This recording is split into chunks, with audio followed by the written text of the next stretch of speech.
चिक्की प्रकरणी महिला बाल विकास मंत्री पंकजा मुंडे यांच्या समर्थनासाठी भाजप आणि मित्रपक्ष पुढे सरसावले आहेत। पंकजा यांच्यावर करण्यात आलेले आरोप चुकीचे आहेत। अधिवेशन डोळ्यासमोर ठेवून राजकीय हेतूने हे आरोप करण्यात आलेले असल्याचं प्रत्यक्ष गृहराज्यमंत्री राम शिंदे यांनी म्हटलंय। गृहराज्यमंत्र्यांनीच पंकजा मुंडे यांना अशा प्रकारे क्लीन चिट दिली असल्याने एसीबी या प्रकरणाचा तपास आता कसा करणार याविषयी शंका व्यक्त केली जाते।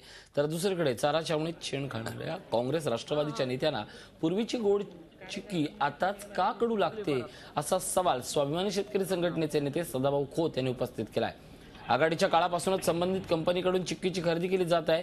त्या कंपनीला उद्योजकता पुरस्कार कोणी दिला याचाही शोध घेण्याची गरज सदाभाऊ खोत यांनी बोलून दाखवली आहे।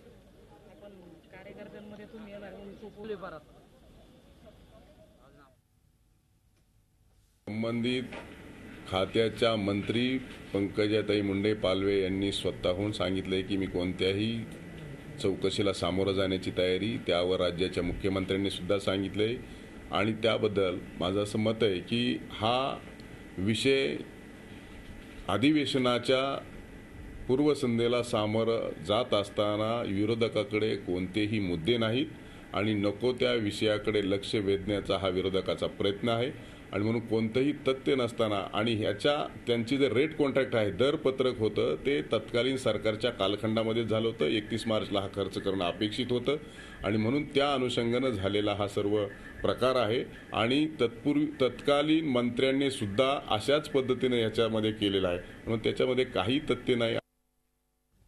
असलेले आरोप हे पूर्णपणे बेजबाबदारपणाचे व निराधार आहेत। एका बाजूला काँग्रेसला आणि राष्ट्रवादीला आज कोणत्याही प्रकारचा जनतेसमोर जायला मुद्दा राहिलेला नाही आणि म्हणून जाणीवपूर्वक त्यांनी केलेल्या घोटाळ्यांची चौकशी या राज्यामध्ये या सरकारनं सुरू केलेली आहे आणि त्याच्याकडून जनतेचं लक्ष दुसरीकडे वळावं याच्यासाठीच हा सगळा गोंधळ या राज्यामध्ये राष्ट्रवादी आणि काँग्रेसनं घातलेला आहे। त्यांच्या काळामध्ये आघाडीच्या काळामध्ये खरेदी झालेली चिक्की गोड होती आणि आजच्या काळामध्ये खरेदी झालेली चिक्की ही कडू का लागायला लागली।